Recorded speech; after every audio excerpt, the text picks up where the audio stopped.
Hi everyone! Magandang araw! This is Coach Laika at kumusta ka ngayon? Kumusta kayong lahat? Now, classmates, nakagawa na ba kayo ng family tree? Ayan. So, yung family tree, di ba, dito natin makikita at maiintindihan ang koneksyon o pagkakaugnay-ugnay ng ating pamilya mula sa mga lolo, lola o ninuno natin. Now, today, may kinalaman sa pinagmulan ang ating pag-uusapan ngayon. Mula sa theories according to history, to theories according to religion and myths. Saan nga ba tayo nagmula? Now, ang topic natin ay mula sa subject na araling panlipunan, pinagmulan ng unang pangkat ng tao sa Pilipinas. Alay dito sa grade 5 lessons, but don't worry, kahit na hindi na grade 5 or hindi pa grade 5, belong na belong kayo rito kasi knowledge is for everyone. Now, maghanda na ang lahat? Pause muna tayo saglit sa ating mga ibang ginagawa at samahan ninyo kami sa isang masayang araw ng kaalaman dito lamang sa Knowledge on the Go. Ready na ba kayo? Alright, let's test your knowledge on the go. Classmates, meron lamang kayong 20 seconds to answer. And this is your first question. Question number 1. Ito ay itinuturing bilang tama o tiyak na maaaring gamitin bilang mga prinsipyo ng paliwanag at prediksyon. Is it A, teorya, B, opinyon, C, kasaysayan, o D, mitolohiya? 20 seconds on the clock. Your timer starts now. Again, ang ating hinahanap ay ang itinuturing bilang tama o tiyak na maaaring gamitin bilang mga prinsipyo ng paliwanag at prediksyon.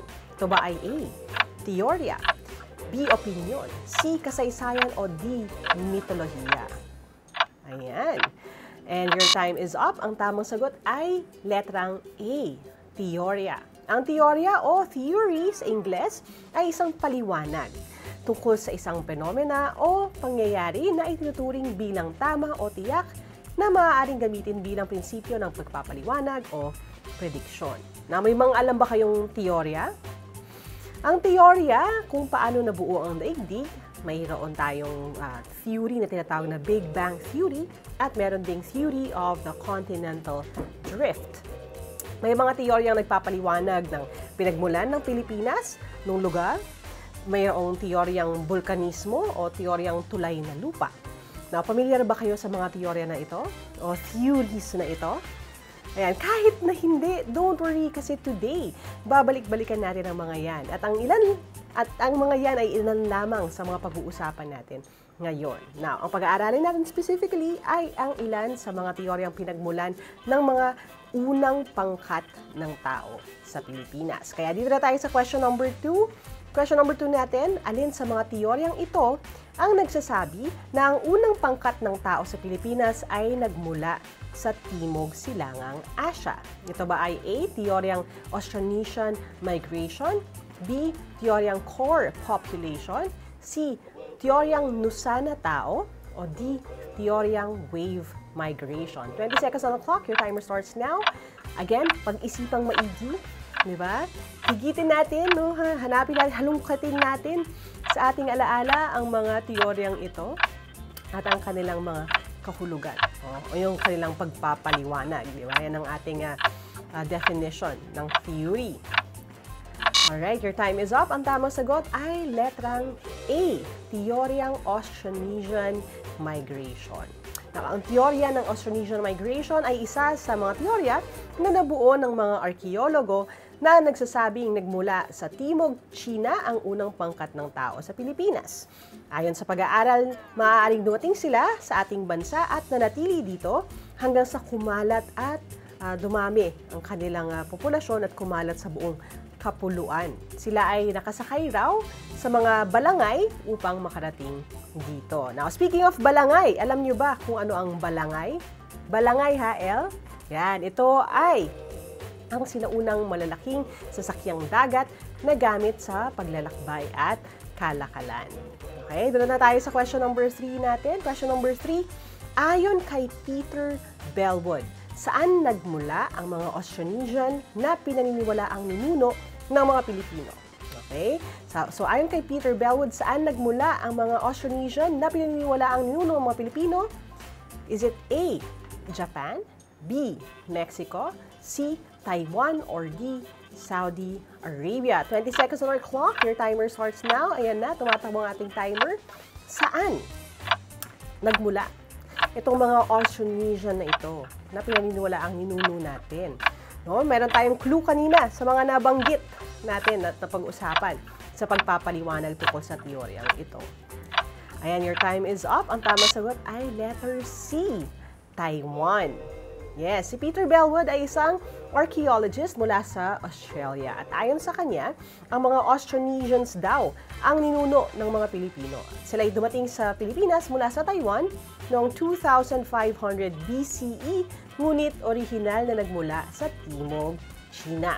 Ang pagkakatulad sa wikang ginamit, sa kultural at pisikal na katangian ng mga Austronesians sa mga taga-timog, silangang Asya at Pasifiko, ang naging batayan ni Bellwood. Ibig sabihin, may pagkakahawig ang ating wika, ang ating sura, no, at ang ating ibang mga cultural aspects. No? Doon na tayo sa question number 4. Question number 4 natin ay, anong teorya naman ang ipinakilala ni Wilhelm Solheim II na nagsasabing galing sa katimugang bahagi ng Pilipinas ang ating mga ninuno? Is it A, teoryang Big Bang, B, teoryang evolusyon, C, teoryang galactic, or D, teoryang nusantao? Yan, tumatakbo ang ating 20 seconds ating clock. Again, ito ay iba naman, no? Ibang teorya. This time by Wilhelm Solheim II, kung saan nasa katimugang bahagi sa Mount Timog, ito ay south, no? Sa southern part ng Pilipinas nang galing ang ating mga ninuno. Your time is up. Ang tamang sagot ay letter D, teoryang nusantao.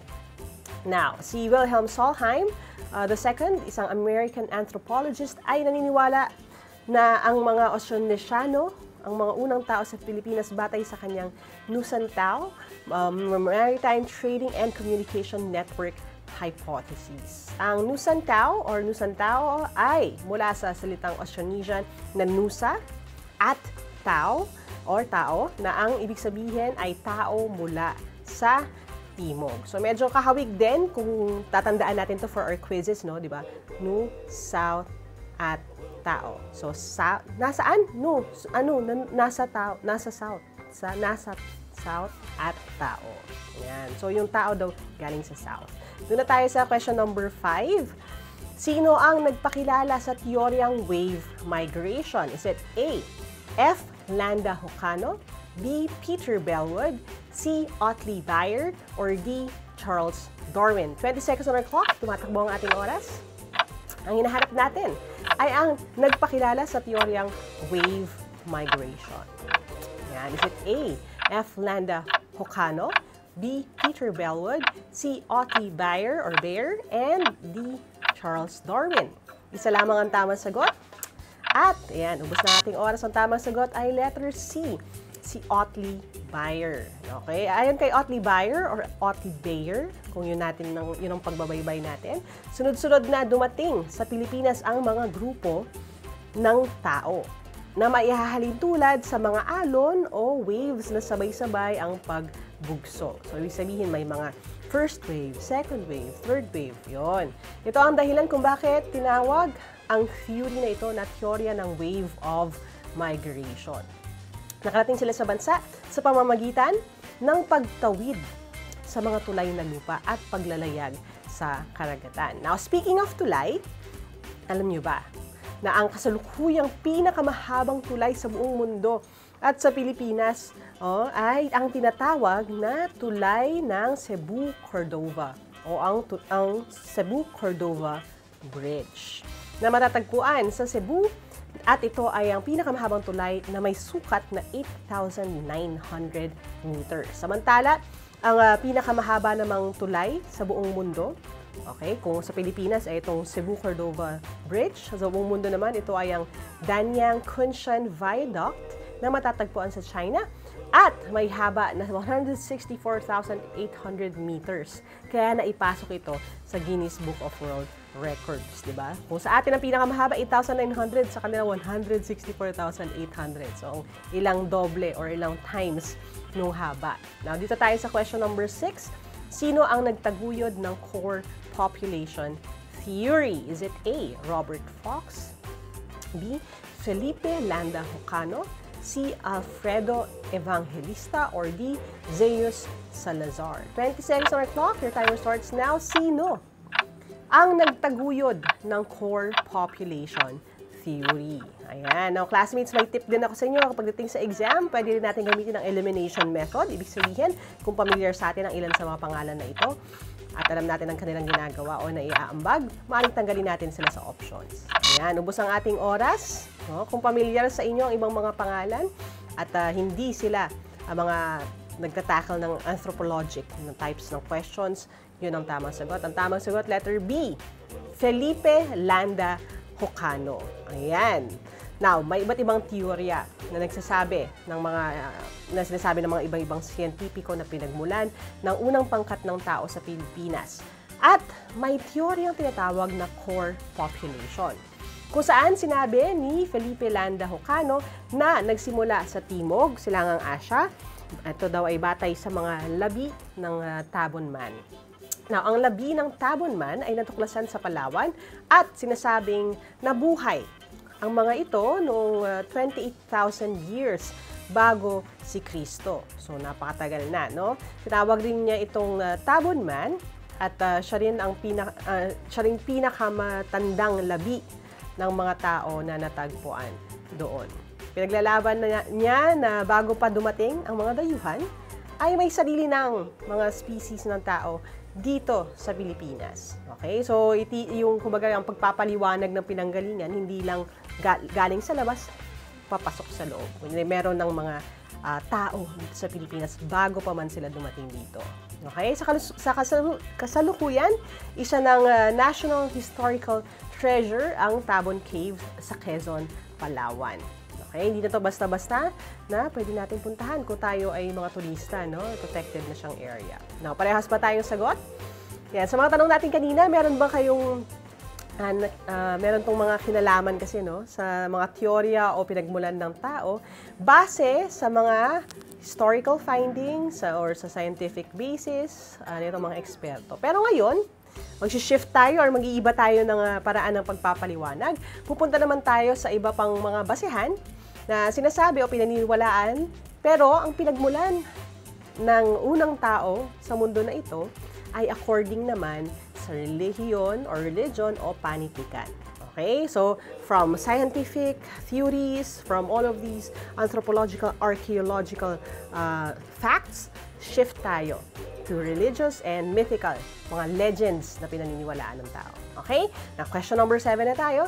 Question number 7, ito ay isang anyo ng panitikan na nakapalibot sa relihiyon o tradisyonal na kultura. Ito ba ay A, teorya, B, opinyon, C, kasaysayan, o D, mitolohiya? 20 seconds on our clock. Piliing maigi ang tamang sagot. Ito ay isang anyo ng panitikan na nakapalibot sa relihiyon o tradisyonal na kultura. Ito rin ba ay tinatawag na teorya?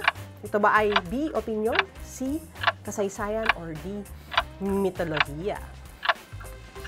Ayan, tumatakbo ang ating oras. Your time is up. Ayan, ang tamang sagot, letter D, mitolohiya. Ang mitolohiya ay isang anyo ng panitikan na nakapalibot sa relihiyon o tradisyonal na kultura. Sa mga librong ito, ang protagonist o ang main character ay isang Diyos, Diyosa o anak ng isang Diyos. Meron siyang deity, ganon. At maraming elemento tulad ng mahika, pagkakalalang or nilalang at mga mahiwagang mga lugar. Ang mitolohiya ay ang mga kwentong umusbong noong unang panahon na ang tema ay pananampalataya, pagsamba sa mga Diyos o Diyosa na may natatanging kapangyarihan hindi makikita sa normal na mga tao. Now, ang Greek mythology ay isa sa mga pinakasikat na mitolohiya, hindi lang sa buong mundo, kundi pati na rin sa Pilipinas. Ilan sa mga istorya na ito ay ang tungkol kay Medusa, kay Icarus, Theseus, the Labyrinth, maraming mga mythological creatures, si Cupid, si Psyche, no? At mga Greek gods and goddesses. Now, kayo, sino ang paborito ninyong Greek god or goddess? Ayan, when I was younger, ang favorite ko si Artemis, the goddess of the hunt, no? Kasi siya ay, out shooting bows and arrows, di ba? Very, siya, strong female energy. Siya yung favorite ko si Artemis. Pero over time, parang medyo lumilipat na tayo kay Athena, no? The goddess naman of wisdom. Ayan, so yun yung dalawang favorite kong goddesses. Pero over time, mas na-appreciate ko na yung ibang mga aspects ng ibang mga goddesses, including the goddess of the hearth, no? So, iba-iba talaga yan, iba-iba din sila ng kwento. At ang very special about Greek gods and goddesses is you see their imperfection, di ba? Yung mga gods and goddesses nila, may mga pagkakamali din. Nagkakamali sila, may mga napagkakamalan sila, may mga nagagawa silang mali. Hindi sila perfecto. Yan. Ngayon, doon na tayo sa question number 8. Question number 8, alin sa mga sumusunod ang paniniwalang puno o halaman na pinagmulan ng sinaunang tao sa bansa batay sa mitolohiya. So, okay, alin dito sa mga sumusunod ang pinaniniwala ang puno o halaman ang pinagmulan ng sinaunang tao sa bansa batay sa mitolohiya. Anong puno o halaman ito? Ito ba ay A, kawayan, B, nara, C, nyog, or D, mangga? Your timer starts now. Ayan, nung ako'y bata pa, maraming mga iba't ibang kwento na naririnig tayo dyan. Pero ito yung isa sa pinakatanyag, no, na pinanggalingan di umano ng mga sinaunang tao. Ito ay ang puno ang halaman na ito at nabiyak, no, ito at lumabas ang unang pares ng mga tao. Your time is up.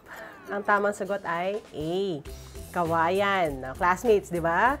Kung naalala ninyo ang kwento ni Malakas at ni Maganda, ang kwento nito ay nagmula si Malakas at si Maganda sa isang kawayan, sa isang buho ng kawayan. At dahil may isang napakalaki at napakamakapangyarihan na ibon na tinuka itong kawayan na ito ay nahati. At nasa isang side, no, si Malakas, nasa isang side naman si Maganda. So, kumbaga yung epitome ng pagkalalaki, epitome ng pagiging babae, yun, nandun sila doon sa isang buho ng kawayan. Now, doon na tayo sa question number 9. Question number 9, alin sa mga sumusunod ang sinasabing lumikha sa mga sinaunang Pilipino ayon sa relihiyon? Is it A, babaylan, B, datu, C, Diyos o Allah, or D, lakan? 20 seconds on the clock. Your timer starts now.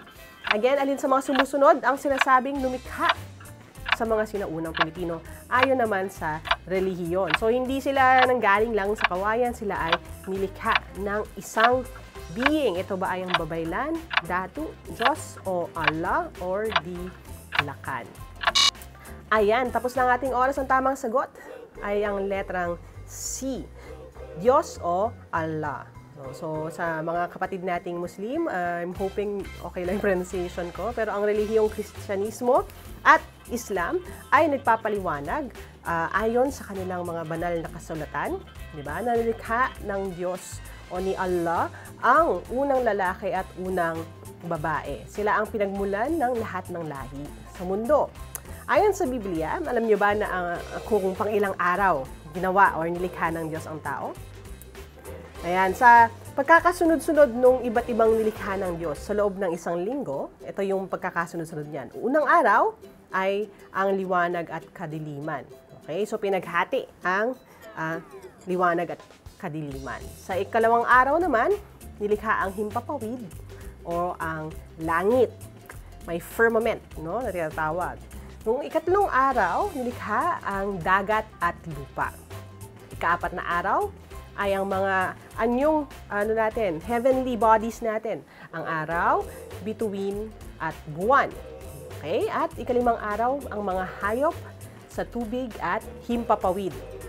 Okay? Tubig at himpapawid pa lang, wala pa yung mga hayop sa lupa kasi yun ay nangyari nung ika-6 na araw. Ang mga hayop sa lupa at kasama na rin, di ba? Ang tagapagbantay, dapat ang stewards ng mga nilikha ng Panginoon, ang tao. Sa ika-6 na araw, nilikha ang tao. Na anong ginawa nung ika-7 araw? Wala. Kasi ang Diyos ay nagpahinga. No? Bilang halimbawa na tayo rin ay alalahanin na magpahinga. Diba? Sa ika-6 na araw, nilikha ng Diyos ang tao.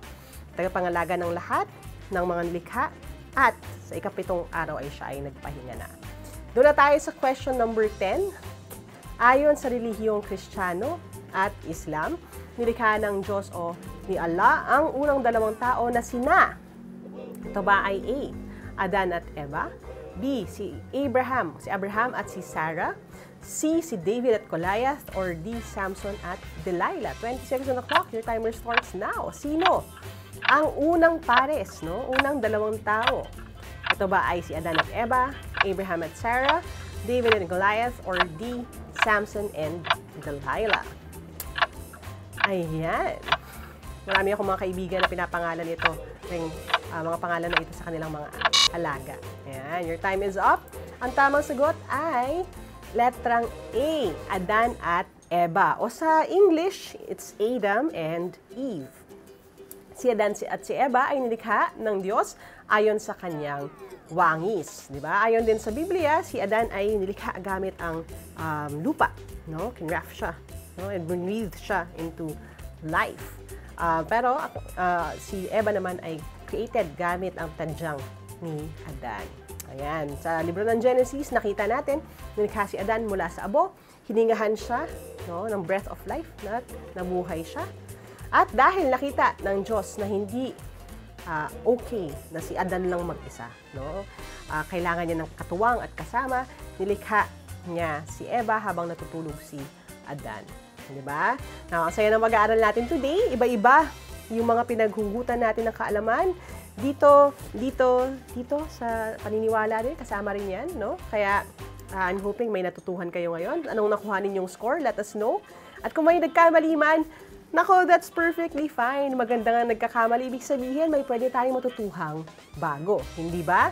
Kaya ang importante ay subukan ninyo ng subukan at subukang muli. Good job pa rin kayo para sa akin. Okay? Now, thank you so much, everyone. Sobra akong nag-enjoy, lalo't nalaman natin ang iba't ibang teorya kung saan at paano nagsimula ang unang pangkat ng mga tao dito sa bansang Pilipinas. Diba? Now, sana kayo rin may natutuhan. Kung may mga suggested topics kayo na gusto nyo i-cover natin sa susunod, mag-message lang kayo sa Knowledge Channel Facebook account at ipipila natin ang topics na yan sa susunod nating online tanungan. Now, huwag rin kalimutang i-share ang video na ito. Para mas marami pang mag-enjoy at matuto, itag ninyo ang inyong mga friends para makisagot din sila. Lagi ninyong tatandaan, no? This is Coach Laika. Learning never stops. Kaya, ayan, nasa t-shirt, no? Ayan, never stop learning. Let's never stop learning. See you next time. Dito lang sa paborito ninyong Knowledge on the Go. See you next time and bye!